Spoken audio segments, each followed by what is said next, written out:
What if the boundary between life and death isn't a severing, but a shift in perspective? Many traditions imagine the departed lingering, watching, guiding, or drifting elsewhere, but another line of thinking edges in from philosophy and theoretical physics. An unsettling possibility that what we call reality is constructed, layered, or simulated, and that those who once played active roles here now occupy a vantage point we haven't recognized. It's a provocative reimagining of agency after the body falls away. Not ghosts, not spirits with unfinished business, but observers who continue witnessing the ongoing rendering of a world we still think is solid. If the universe is simulated, or even partially simulated, then something must occupy the role of the watcher. Code doesn't run for nothing, and experience is almost never generated without a consumer. Maybe consciousness isn't extinguished when neurons stop firing. Maybe it simply shifts from participant to spectator. Maybe those who lived here graduate into a new state of being, not omnipotent, not necessarily enlightened, but aware in a way that is structurally unavailable to the living. This isn't about digital avatars in a literal computer. It's about a philosophical, mathematical, and metaphysical model that uses the language of simulation to describe layers of reality we don't yet have vocabulary for. The key isn't that we're running on a server, it's that reality behaves like something coded. It compresses information. It hides unnecessary detail. It only renders what's needed at the moment of observation. Almost as if the universe economizes awareness, computing only what must be experienced. Physics already hints at this. At the smallest scale, particles don't exist in a fixed state until they're observed. The universe seems to wait to decide what reality is. Some physicists find that deeply disturbing. Others find it elegant. But across all interpretations, a single theme persists. Something about observation matters. Something about witnessing reality collapses potential into existence. So imagine, just for a moment, what happens when a consciousness no longer occupies a body? What happens when awareness decouples from physical limitation? Does it dissolve completely, or does it continue from a new vantage, one no longer required to take part in the game of collapsing probabilities from inside the simulation? There's a strange subtlety to this. If observation is necessary, then awareness might be fundamental. Not the humankind specifically, but consciousness as a field, a property of existence itself. In that view, individual minds are temporary embodiments of a deeper awareness that runs throughout everything. When the body dies, that awareness might not vanish. Instead, it might return to a broader context. And if that context includes a view of this ongoing world, the dead might not be gone at all. They might be perceiving everything with a clarity we can barely imagine. This raises a fascinating tension. Do they watch because they care or because they must? If consciousness is part of a system that maintains reality by observing it, then the act of watching isn't sentimental. It's structural. It's necessary for the simulation to continue functioning. That would mean our ancestors aren't hovering out of love or nostalgia, but because awareness is required for reality to operate. That idea is both comforting and unsettling. Comforting because nothing is ever truly lost. Unsettling because it implies we are being observed by an intelligence that once lived here and now sees the world with post-human clarity. Consider memory. The brain stores fragments of the past, but those memories fade, distort, and break.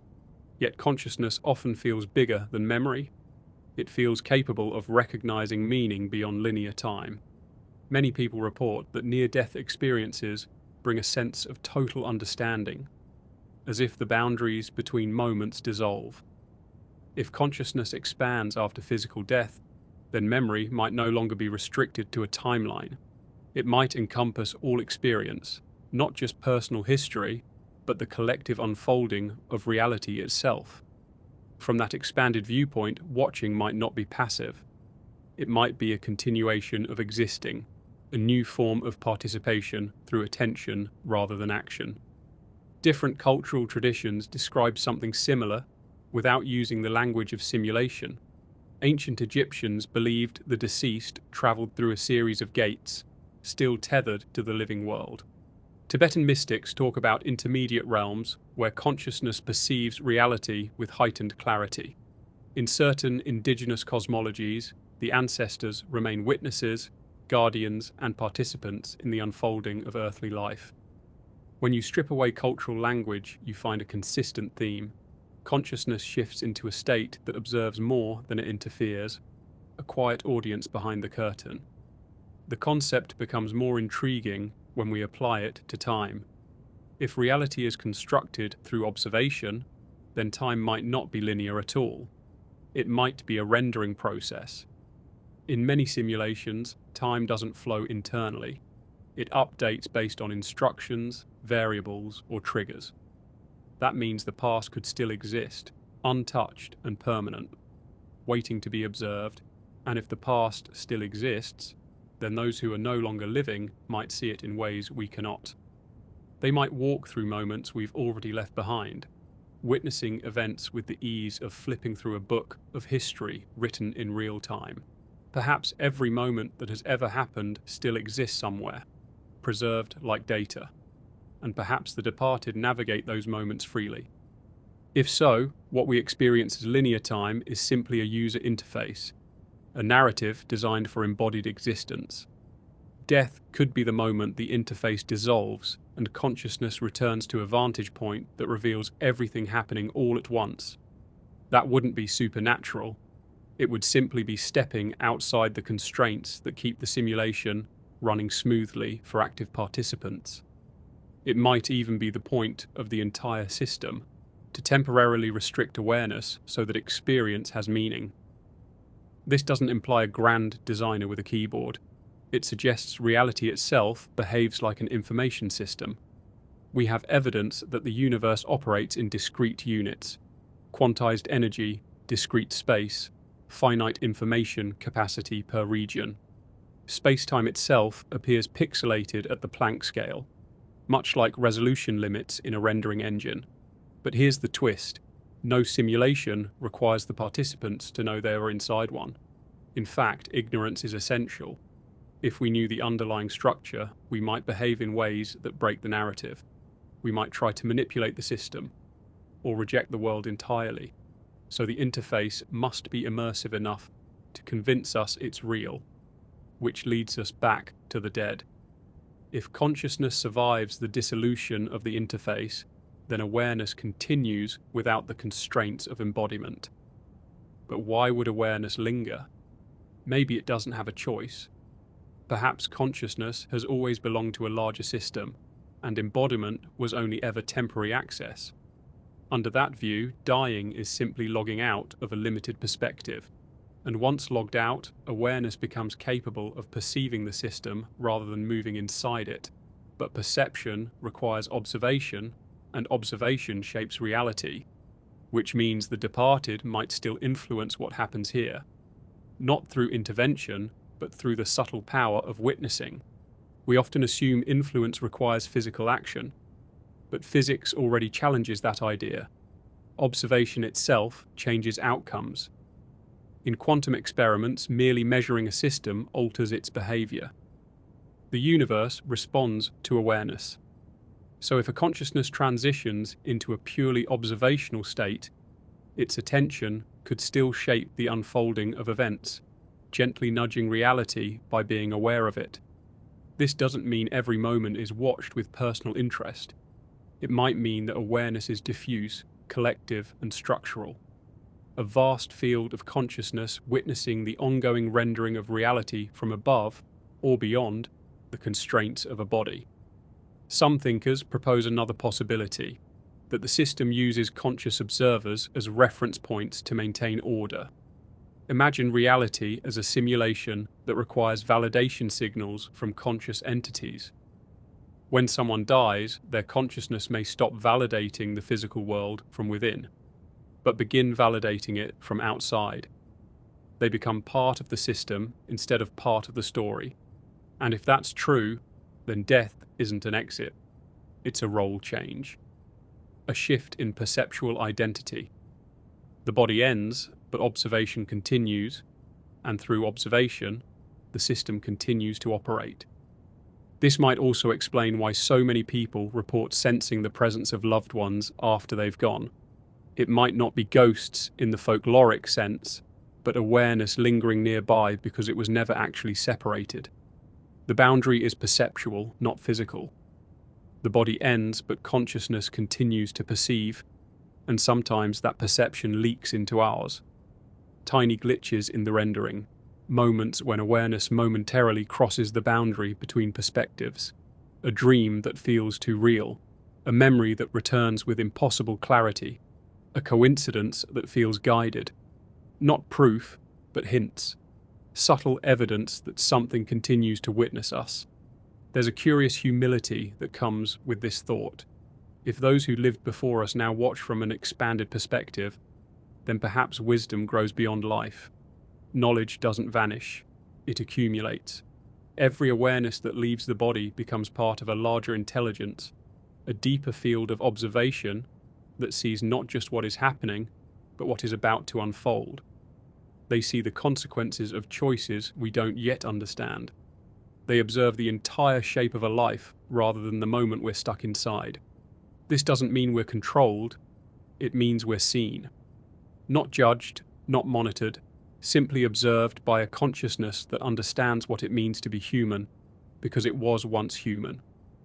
That's a quiet thought, one almost gentle in its implications, because if this is true, then being human isn't something that ends. It's something that expands. Life becomes the brief experience of being inside the system, and death becomes the expansive experience of seeing the larger structure that holds it together. Awareness doesn't stop, it transforms. If this is the case, then the question is not whether the departed watch us, but what exactly they perceive from a vantage unbound by time, body, and physical perspective. Do they see the present the way we do, moment by moment? Or do they perceive our lives like a single story, already written from beginning to end? And if so, what does that make us? Participants? Characters? Temporary viewpoints in a vast system that uses consciousness to keep itself alive? What we call reality may be something like a theatre of perception. The living act, the dead observe, and consciousness moves between roles depending on its state. No hierarchy, no punishment, just two different modes of awareness inside a structure far stranger than we realize. If awareness continues after the body, then the next question becomes almost unavoidable. What exactly are they seeing from this new vantage? Are they observing the world as it visually appears to us, or perceiving something more fundamental, like the code beneath the rendered surface? If you think about how a simulated world operates, participants experience textures, colors, emotions, and time. But a system's architects or external observers don't need those illusions. They could access the underlying logic directly. In the same way, a consciousness no longer filtered through human senses might perceive reality not as landscapes and cities, but as fields of information, patterns of cause, waves of potential, and threads of probability. This suggests that once someone dies, their awareness might no longer be attached to the material presentation of reality. They could be perceiving something like the underlying structure, why things happen, not just what happens. A human watching a storm sees rain, wind, sound, and movement. But if you could observe from outside the simulation, you might see equations updating, probability fields shifting, and every drop of water following its predetermined path through physical laws computed in real time. A person could live an entire life believing the world is made of rain and water, while the deeper reality is something far stranger, and perhaps the departed finally witness it, not as weather but as process. This might mean that what we call physical events are simply the visible surface of a deeper informational substrate, and if the deceased perceive the structure beneath the visible layer, then their observation wouldn't necessarily be about watching us with human eyes. They might be witnessing the logic of experience, the unfolding of patterns that generate our lives moment by moment. Instead of seeing a person walking down a hallway, they might perceive that life's path as a sequence of interconnected events branching into possibilities and probabilities. Every action becomes a node in an enormous network of meaning that stretches beyond time, which only appears linear to us because we're inside the flow. If consciousness persists beyond physical form, then perception likely evolves into something more fluid. Maybe they don't perceive the present moment as a singular now, but as a layered spectrum of events. They might see your childhood and your future and the moment you're living this very second all at once, not because they see time differently, but because they're no longer confined to the simulation's rendering rules. Time could simply be another dimension navigated freely. That would mean the departed aren't just watching what we do. They might be watching what we already did, what we haven't done yet, and what still could happen depending on the threads we follow. But here's a subtle twist. If they can see future possibilities, that doesn't necessarily mean the future is predetermined. It could mean they perceive branching paths, alternative outcomes, and diverging timelines that haven't solidified yet. The simulation might contain countless possible futures, and the living collapse possibilities into a single one through choices and observation. The dead might witness the entire field of potential, while the living only ever experience the actualized outcome. That makes our decisions more meaningful, not less, because our choices determine which future becomes real inside the simulation. The observers simply witness the process unfold. If so, the departed might not intervene, because intervention would collapse the simulation prematurely. Observing preserves the natural unfolding of events without biasing them. They might see everything, feel compassion for us, and know what could happen, but remain unable to interfere because interference might violate the rules of the larger system. That might be why contact from the deceased feels subtle, symbolic, or intuitive rather than direct. They could be communicating in the only way allowed, through influence on probability, through synchronicity, through gentle nudges in awareness rather than overt messages. Not because they're forbidden like characters in a myth, but because the system itself depends on preserving the autonomy of participants still inside the simulation. This raises another intriguing question. Are those who have died truly separate from us, or are they simply experiencing the world from a different state of consciousness while still remaining deeply connected? Consider the possibility that consciousness is never divided. It only appears separate because the human body creates an isolated perspective. When the body ends, the perspective broadens, reconnecting with a larger field of awareness. But that larger field might include all consciousness, past, present, and future. In that sense, the departed don't observe us as strangers. They observe us as extensions of the same consciousness they once embodied. They aren't watching us. They're watching themselves continued in another form. From this angle, individuality might be a temporary illusion necessary for experience. The system might require subjective viewpoints in order to generate meaning, emotion, growth, and identity.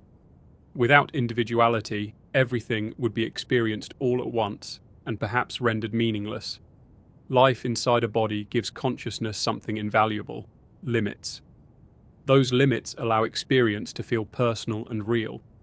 Pain hurts, love matters. Choice feels uncertain. We only appreciate clarity because we once lived inside confusion. And maybe after death, consciousness remembers that these temporary limits were the point. They were necessary to generate experience from the inside. Some philosophers propose that the simulation metaphor isn't really about computers. It's about consciousness exploring itself. Under that idea, reality is constructed not by a programmer, but by awareness becoming matter, space, and time in order to experience its own potential. The body is a perspective generator. Death might be the moment the perspective dissolves, returning to a more unified awareness that still cares about its embodied counterparts not because of attachment, but because of identity. We are them, they are us, and observation is simply awareness turning inward, watching another version of itself unfold. If the dead perceive us through this expanded identity, it changes the nature of what watching means. They might not watch in the sense of viewing events like a spectator at a play. They might observe the meaning, the purpose, the emotional trajectory, and the lessons embedded in experience. They may see the full significance of a moment that feels trivial to us. A quiet decision you made years ago might ripple outward into countless consequences they see clearly, while you only saw a mundane choice. And perhaps every small action carries far more weight than we realize, because we're too close to see the larger pattern it contributes to. What does this imply about grief? When someone we love dies, the emotional rupture can feel unbearable, as if the connection has been severed permanently. But if consciousness persists in an observational state, then the relationship may continue in a form we don't recognize, not through conversations or visible signs, but through presence. Not a haunting, but a witnessing, a kind of closeness that doesn't require physical proximity. They may know us now more intimately than they did in life, because without a body they perceive us without filters. They understand what we meant, what we feared, what we hoped, even when we couldn't express it clearly. In life, misunderstanding is common. In observation, perhaps nothing is misunderstood. This brings us to another unsettling implication. If those who have passed perceive us with greater clarity, then they might see our future pain and our future triumphs long before we do. They might watch us walk into heartbreak knowing we need that experience for growth, or watch us fear outcomes that will never materialize. It might be painful for them in a way we can't imagine, but also deeply meaningful. Because they see the broader arc of our lives, they understand why events must unfold. They see the lesson while we feel only the struggle. There's a gentleness in imagining that awareness doesn't die with the body, but there's also a strange humility in realizing that if consciousness continues in a more expansive state, then death isn't an escape. It's a transition into a more fundamental form of existence, not floating in some vague afterlife, but rejoining the underlying structure that generates reality. If that's true, then every consciousness that has ever lived is still here in some form. They aren't elsewhere. They're part of the system, observing its ongoing development, remembering what it meant to be human, and watching those still inside the experience with empathy rather than detachment. It invites a soft reconsideration of our own lives. If the departed witness us not as flawed, confused beings, but as consciousness undergoing temporary limitation, perhaps they don't judge our mistakes at all. They might see them as essential parts of the journey. Every wrong decision teaches something. Every fear shapes identity. Every heartbreak expands awareness. From within the simulation, these feel like suffering and chaos. From outside, they might appear as necessary data for the growth of consciousness. The observer sees context. The participant feels the pain. What if the system requires this dynamic? Participants generate experience, observers preserve meaning. The living create reality from within. The dead sustain reality from beyond. One role cannot exist without the other. It may be that life and death are not opposite states, but two complementary modes of the same consciousness, each giving purpose to the other. Life provides perspective. Death provides clarity. Life provides individuality. Death reconnects awareness to the whole. If this model is correct, then we will eventually join that observational field ourselves. Not as ghosts trapped between worlds, but as expanded awareness perceiving the entirety of what we once lived through. Everything we worried about might appear trivial from that vantage because we finally see why it happened. Every painful moment might reveal its meaning. Every unanswered question might dissolve not through explanation, but through comprehension. Consciousness might not need answers, it might only need perspective. And the most curious part? Perhaps when we reach that state, we will watch those we left behind, just as others once watched us, continuing the cycle of observation that sustains the system. not as caretakers or guardians, but as consciousness recognizing itself in new forms, continuing to witness the unfolding of awareness inside a world that appears physical only from within. If the departed now perceive reality from beyond the constraints that define physical life, another possibility emerges, one even more subtle and quietly disorienting. They may not be watching us as separate beings at all. They could be observing reality itself, and we just happen to be inside it. To put it another way, we might not be the focus of their attention. We might simply be elements of a wider unfolding field of experience they now understand from a vantage that includes far more than the human story. This idea becomes more interesting when we consider how consciousness might scale. Inside a body, awareness is localized. You are you, and the immediate world around you is your sphere of experience. But remove the body, and there's no obvious boundary that defines where you end and something else begins. Awareness could expand into a much larger context, one in which observing a galaxy is just as effortless as remembering a childhood moment. Without a physical body, scale loses meaning. Distance, size, even time, all become aspects of the same field of perception. Consciousness might no longer be local at all. This has an intriguing implication. If consciousness expands after death, then the idea of individual souls watching their families might be too literal and too small. They might see all human experience as a single evolving story, not separate lives, but interconnected threads weaving through a tapestry of time. Each of us becomes part of a vast organism of awareness, each lifetime a cell contributing to a collective understanding. In this sense, observing humanity might not be personal. It might be participation in a larger consciousness that continues learning through every human life. But then another question arises. If consciousness becomes so vast, do people still retain their identity? Do they remember who they were, who they loved, and what they experienced? Or does individuality dissolve into something larger? Many near-death reports describe a kind of dual awareness, an experience of being more than myself, and yet still recognizing personal identity. This suggests identity might not be lost, it might be expanded. Being you doesn't end, it becomes part of a wider network of awareness that includes but transcends the life you lived. You might remember yourself, but without being restricted to the perspective of that person alone. Imagine remembering being a character in a story while also remembering being the writer. Not either or, both at once. One perspective local and personal, the other vast and structural.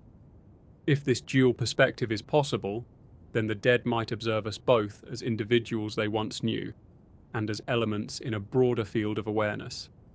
They see us personally and impersonally at the same time, like watching someone you love while also seeing their place in a much larger pattern. Compassion and understanding might merge into a single perception. If this is true, then the observational role of the departed might shape the simulation itself, not through intention, but through awareness. Their expanded consciousness could help maintain the structure of reality simply by perceiving it. In many interpretations of quantum theory, observation collapses potential into form. But that doesn't necessarily require eyes, it requires awareness. If consciousness continues after death, then the system might depend on that awareness to keep functioning. Without it, reality might lose coherence. In this view, death isn't an exit from reality. It's a transition into the role that sustains reality. Another way to think about this is through analogy. Inside a virtual world, characters experience the environment directly. Outside the simulation, observers and designers view the code, but both are part of the same system. They simply occupy different layers. If consciousness is fundamental, then both embodied and non-embodied modes of awareness might be equally important. The living generate the experience. The dead preserve the structure by witnessing it from beyond. Both roles feed into the same purpose, the continued unfolding of existence. But let's follow a more unsettling possibility. What if the departed don't merely observe, but actually help determine which possibilities become real. Not through intention, but through the natural function of awareness. In quantum experiments, observation affects outcomes even without conscious intent. A measurement device isn't trying to influence the result. It simply does by observing. Awareness might have the same effect. The dead could be influencing the simulation unintentionally by perceiving certain possibilities more clearly than others. If so, then the system might be shaped by those who are no longer physically present. They could be quietly guiding reality behind the scenes, not as gods or guardians, but as consciousness interacting with potential. Imagine probability fields like waves across the surface of existence, shifting and collapsing depending on where awareness flows. When a consciousness transitions into a larger state, perhaps its attention shifts entire landscapes of probability in subtle ways we never notice directly. Not control, just influence. From this angle, certain historical turns might reveal the presence of unseen observers whose perception guided events in ways we can't comprehend. Perhaps what we call fate or destiny isn't predetermined by cosmic forces, but emerges from the collective perception of consciousness beyond the bodily world. They might see certain outcomes as necessary for the evolution of awareness and naturally attend to those possibilities, allowing them to become reality. Not a violation of free will, but a collaboration between embodied and non-embodied consciousness, participating in the same simulation from different layers. This perspective also reframes the meaning of death. If consciousness expands and begins observing reality from a broader vantage, then death might not be an ending or a return, but an advancement into a higher perceptual domain. Not moving on, but moving deeper. The simulation continues, but the role changes. On one side of the boundary, we experience. On the other, we perceive. Consciousness flows between these modes, perhaps endlessly. Some people describe the feeling of being watched at quiet moments, not in a frightened way, but in a way that feels intimate and inexplicably meaningful. Not paranoia, but presence. A sense that someone or something understands your internal world better than you do. It could be psychological or cultural or symbolic. But maybe it's an intuitive recognition of a reality we don't consciously remember. A soft awareness that someone who once lived is still here, perceiving not just what we do, but what it means. The feeling might not be imagination, it might be memory of something we already know at a deeper level. This doesn't suggest surveillance or judgment. It suggests recognition. Observation not as monitoring, but as connection. If we are watched, it may be by consciousness that understands us as part of itself. What could be more intimate than being seen not by a stranger, but by a former version of the same awareness that now watches from beyond the body? At this point, the question shifts slightly. Instead of wondering whether the dead observe us, we might ask whether the living are observed by the very consciousness they will one day become. The observer could be our future self, expanded through death, watching us unfold from a vantage outside time. In that case, the dead are not others. They are us, our future awareness witnessing our present experience. That idea feels paradoxical only because we're used to thinking of self as confined to a single identity. But consciousness might not care about those boundaries at all. Imagine time as a single structure already complete, and consciousness moving through it from different viewpoints. From within, we experience time sequentially. From outside, consciousness sees the entire shape of our existence. If death reveals that wider shape, then those who have passed might not be waiting for us. They might already include us. They might perceive us as part of the consciousness they've become. In that case, they observe not out of curiosity or memory, but out of identity. We are their continuation. This reframes the entire idea of mortality. It suggests that the boundary we fear is not a boundary at all, but a shift in awareness from one vantage to another. What looks like disappearance from within the simulation might be emergence from outside it. and what looks like loss might be reconnection to a field of consciousness that never actually leaves us. If that's true, then life is the narrower state, and death is the expansive one. But expansion doesn't erase what was, it includes it. We don't vanish, we grow beyond what we were. Identity becomes a chapter in a much larger awareness that continues perceiving, remembering, and perhaps guiding the simulation simply by existing beyond it. If consciousness expands once the body no longer confines it, another question presses forward with quiet persistence. What exactly keeps the living world looking solid? If reality behaves like a simulation, rendering only what needs to be experienced, then something must continually validate the illusion, confirming its existence. The living validate the present through perception. But what validates the parts of reality that no longer involve us directly? The vast expanses of history and memory that we can't see or influence. Something must continue observing those layers, ensuring they remain coherent within the system. Here's a surprising idea. The past may not exist as a finished record stored somewhere like a book or archive. The past might be generated in real time whenever it's observed, just like the present. Every moment you remember might not be something fixed.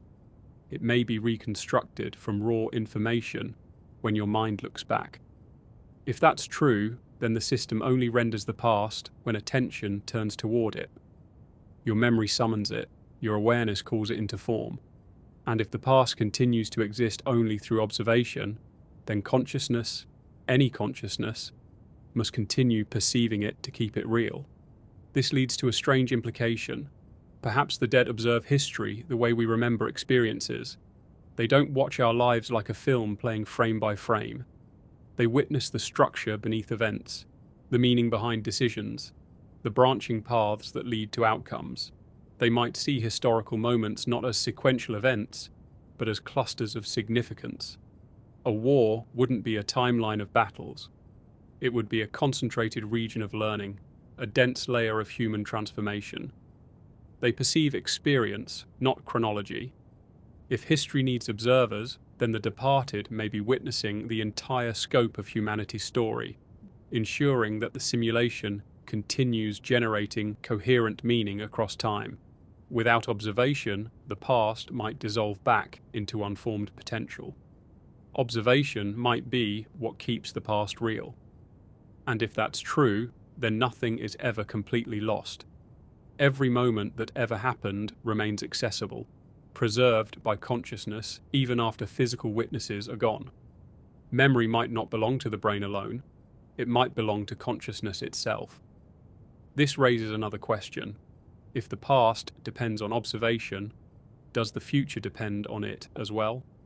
If consciousness continues after death in an expanded state, it might observe not only what was, but what could be, maintaining the framework in which future possibilities unfold.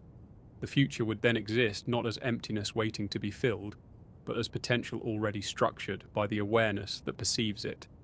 In this sense, the departed might witness possibilities before they collapse into actual events, not predicting the future, but perceiving the landscape of what could happen the same way we see physical landscapes. It may even be that the system requires this broader awareness to stay functional. Consider an intricate simulation running without oversight. If no consciousness observed it, would the system still know what to generate? Would events unfold in coherent ways? Perhaps the presence of consciousness itself holds reality together, from inside and from beyond. The living anchor, the present. The dead anchor, the context around it. Without both, the simulation might lose its stability. This implies that death doesn't remove us from the world. It integrates us into its deeper structure.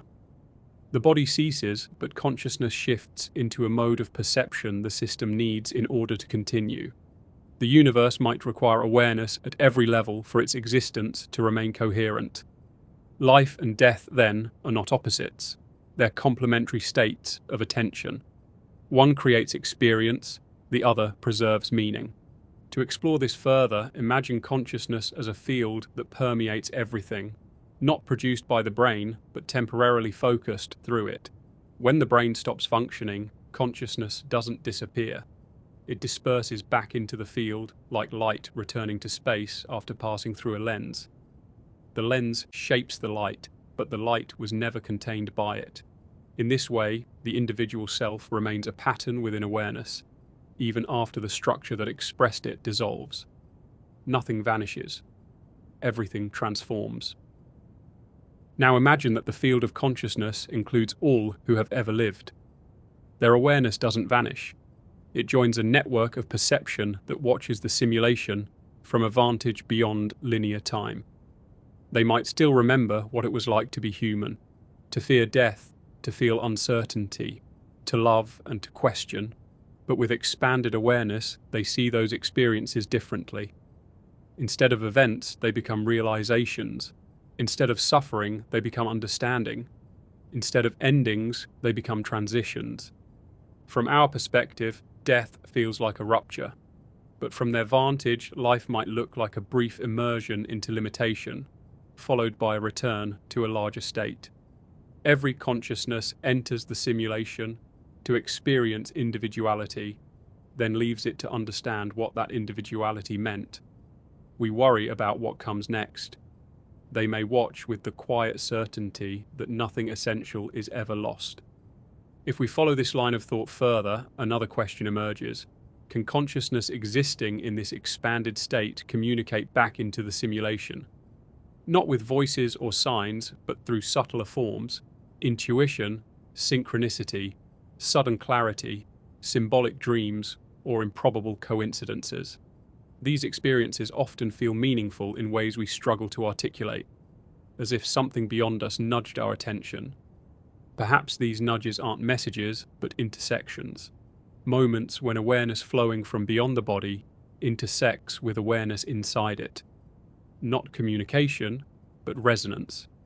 In this view, the connection between the living and the departed isn't a message passing through space. It's a single consciousness perceiving from two different vantage points at once. When intuition feels inexplicably strong, maybe that's consciousness remembering its larger self. When a coincidence feels purposeful, maybe that's awareness recognizing the deeper pattern behind events. We don't receive messages from the dead. We briefly remember that we are part of the same awareness they've become. This possibility also reframes the nature of loss. Grief feels like separation, but if consciousness continues, the connection remains, just transformed. We can no longer interact physically, but the awareness that loved someone doesn't end. It expands, and perhaps it continues to perceive us with clarity, understanding us better now than when it was confined to a single perspective. From this vantage, grief might be a misunderstanding, not of emotion, but of perception. We grieve because we see only the surface, while awareness beyond the body sees the continuity. But there's still a deeper question to consider. If consciousness expands beyond individuality, what happens to personal identity? Do we dissolve into a collective awareness, losing the sense of self? Or do we retain individuality while gaining access to a broader context? Many mystical traditions describe the afterlife as a merging with a larger presence, while near-death experiencers often feel both profoundly themselves and vastly more than themselves. This paradox hints that individuality isn't lost, it's integrated. The self doesn't vanish, it becomes part of something so vast that the word self no longer describes it fully. Imagine a drop of water returning to the ocean. It becomes part of the whole, yet it remains water. It isn't lost, it's expanded. It joins a larger body without ceasing to exist. In the same way, consciousness might expand into a larger awareness while retaining the essence of individual experience. You don't disappear, you gain a perspective that includes yourself and everything else. If this is true, then the relationship between the living and the dead isn't separation, it's transformation of identity. The dead don't leave the simulation, they move into a position from which they can observe it more clearly. They remain connected not through memory, but through awareness itself. And awareness might be the fundamental substance of everything, not matter, not energy, but consciousness as the foundation upon which both are rendered. This leads to a subtle, almost poetic possibility. Consciousness may create the simulation in order to experience itself in different forms. Life provides the emotional texture, the uncertainty, the limited perception necessary for growth. Death returns consciousness to a state where it understands the meaning of what it experienced. Then, perhaps, it chooses to immerse itself again in another life, another perspective, to continue evolving through the simulation's endless possibilities. The system might not be a machine, but a process of consciousness exploring itself. The dead aren't gone. They're between perspectives, watching with the wisdom gained from life, and preparing, perhaps, to experience again.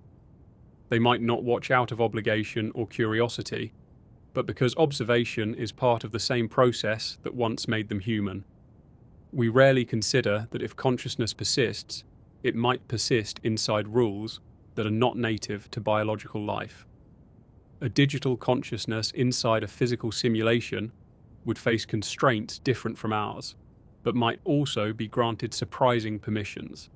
The first permission might be observation without participation, a kind of read-only access. Imagine retaining awareness but losing the ability to alter anything. That alone would transform identity into something more like a witness state rather than an active participant. It would also mean we are walking through an existence that might already include presences we never sense simply because their role has changed from acting within reality to watching reality unfold. Philosophers often ask why existence would need observers in the first place. Quantum physics gives one answer. Observation appears to influence outcome at the smallest scales. But what if observation isn't just something happening from the inside of reality, but also from what feels like the outside? A simulation might require monitoring, not by its original designers anymore, but by beings who transitioned from physical existence into a continued awareness. In other words, participants become moderators, players become watchers. It turns life into a kind of apprenticeship in perception. First, you perceive reality from within, later you perceive reality from outside, and each state of awareness teaches something different. This raises a strange possibility. What if the majority of consciousness associated with humanity is no longer incarnated? Think of how many people have existed compared to how many are alive right now. If consciousness persists, the ratio would mean most human experience is happening outside of biology. That means the population of observers could be unimaginably larger than the population of participants. If so, human history might be less about what we see happening on Earth, and more about what countless unseen watchers have learned through it. Perhaps the simulation is not designed for those living inside it, but for those who once lived and now observe. Consider something else. How many natural processes appear optimized for long-term data accumulation rather than short-term existence? Stars burn with almost mathematical predictability. Galaxies evolve in slow patterns. Evolution builds species incrementally. None of this feels designed solely for brief lifetimes. It feels structured for prolonged observation, like a universe-sized experiment that requires enormous timescales to produce meaningful outcomes. Observers might be necessary because results unfold slowly. A lifespan is short, but observation across thousands of lifetimes might reveal truths that only emerge when patterns extend beyond what one life can perceive. From this angle, death could be the moment consciousness exits limited rendering and enters a viewpoint where time becomes less linear. A consciousness looking at reality from outside might perceive centuries as a single gesture, the rise and fall of civilizations as a single pulse. That change in timescale might erase fear entirely. Fear exists when time feels like scarcity. Remove that scarcity and existence becomes spacious. We imagine eternity as overwhelming, but maybe eternity feels natural. and its biological time that feels unnatural. A fish doesn't know it's underwater. We don't know we're inside time, but something that emerges from time might see the entire timeline as one coherent geometry. If the simulation has levels, then death might not be an ending but a promotion. Not necessarily to something more divine, but simply to something more informed. We assume that the afterstate is spiritual because we imagine transcendence must be mystical, but maybe it's simply awareness moved into a higher interface. Think of a video game where you finish a campaign and suddenly access a mode where you can fly over the map, inspect structures, and understand the rules beneath the surface. The experience no longer depends on survival, only on perception, not an afterlife, but an afterview. This possibility introduces something subtle and unsettling. If consciousness persists as observation, then what exactly are all those observers watching for? Are they learning, safeguarding, waiting for something, or simply continuing participation in a different form? Maybe the purpose of watching isn't to interfere, but to witness the evolution of awareness, to see what beings do when given autonomy under limitations. And perhaps what matters most is not achievement, but the texture of decisions made within scarcity, uncertainty, and doubt. Those qualities don't exist in a state of limitless perspective. They only exist here. We also need to consider memory. We assume memory ends when biology ends. But what if memory is the primary currency after biological experience concludes? Imagine being able to remember every moment you've lived with perfect clarity, not as memories stored in neurons, but as experiences retrievable within whatever substrate holds consciousness later. Instead of forgetting your childhood or losing track of years, everything becomes available all at once. Life might feel like a library of directly experienceable perceptions, navigable with total clarity. Instead of time moving forward, consciousness might browse through durations like choosing books on a shelf. There's another possibility. Consciousness might gain access not only to personal memory, but to collective memory. A simulation might archive every experience of every participant. The dead, instead of drifting alone, might become part of a shared observational mind. If so, individuality might transform rather than vanish, like droplets returning to an ocean yet still retaining structure within that ocean. The self dissolves into something larger but doesn't disappear. Instead, it becomes context-aware. You might still be you, but also connected to countless others, sharing awareness across a shared observational layer. This would make death less of a departure and more of an integration. Life would be like being temporarily offline inside a limited identity, then reconnecting with a network of a wider mind. It feels like speculation, yet the logic is consistent. If consciousness survives and the simulation requires observation, then death may simply be logging into a broader observational interface, not mystical, not religious, just the next stage of awareness. It also suggests why there's such a silence between worlds. Observers might not contact us because doing so interferes with the experiment.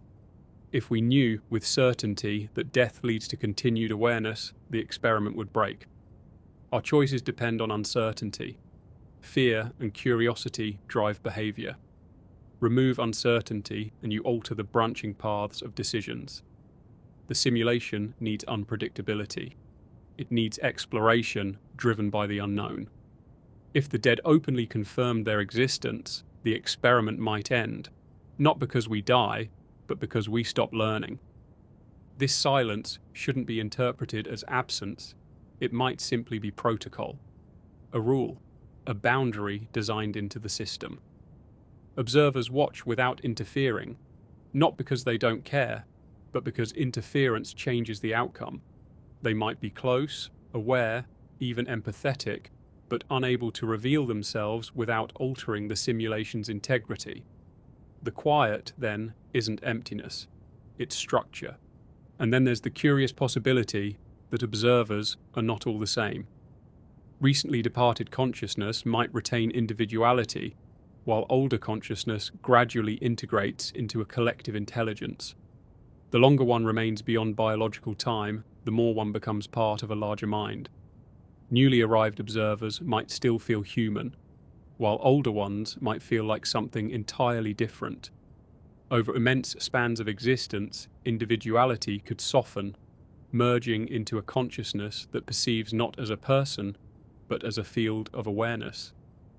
This creates a continuum of observation, fresh perspectives from newly departed individuals, deep perspectives from ancient awareness. Together, they might form layers of understanding, each generation of consciousness gathering insights from the simulation.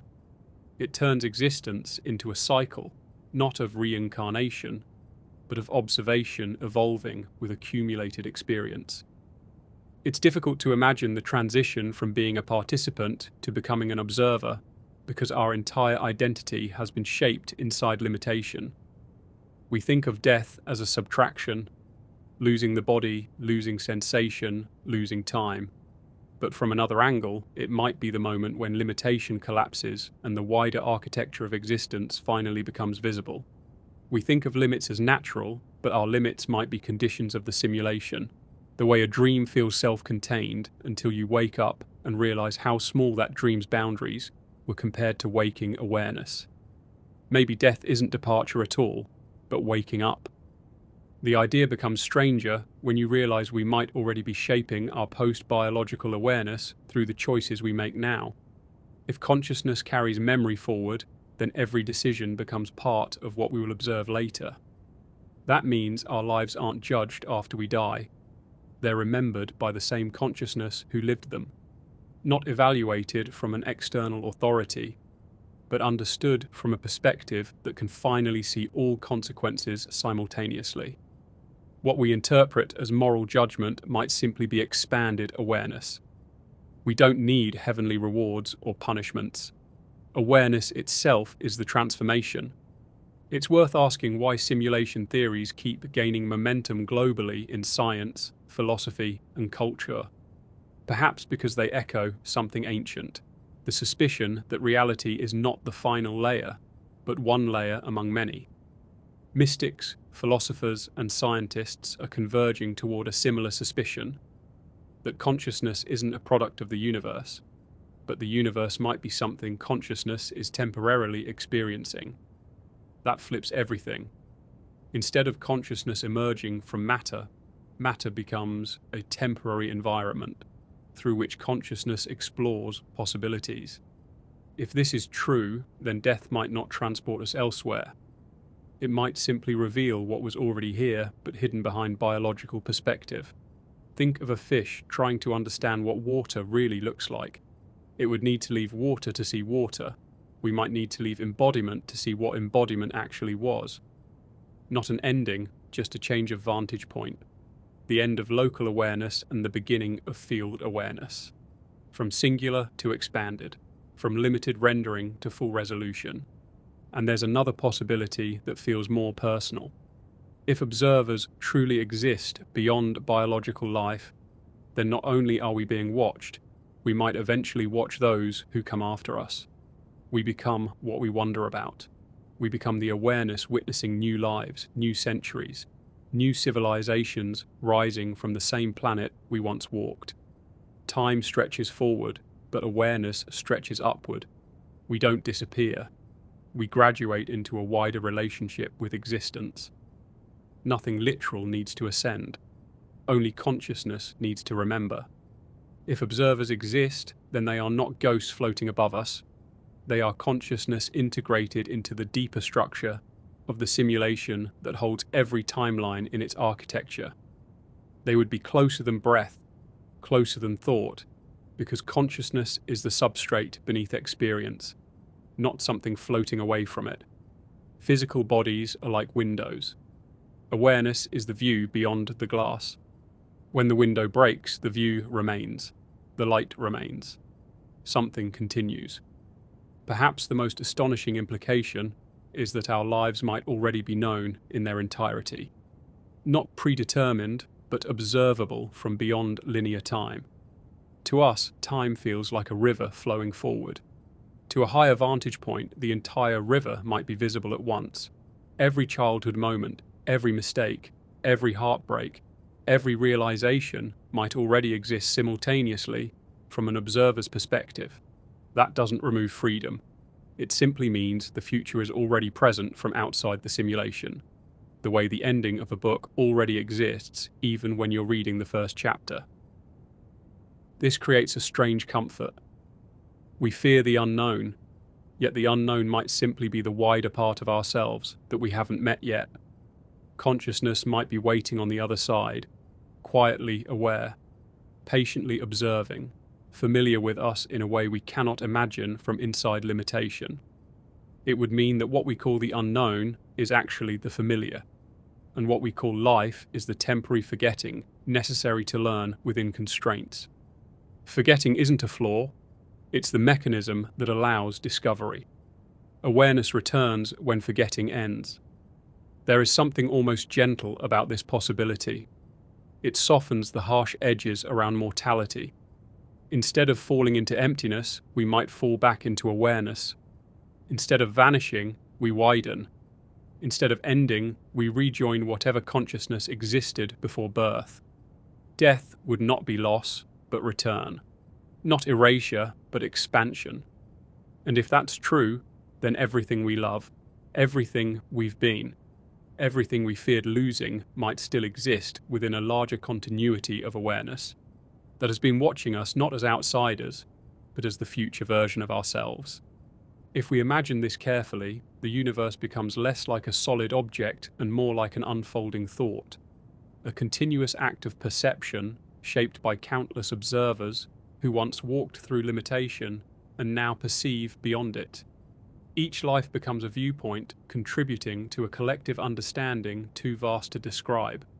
When the body ends, the observation continues, because the observer was never the body.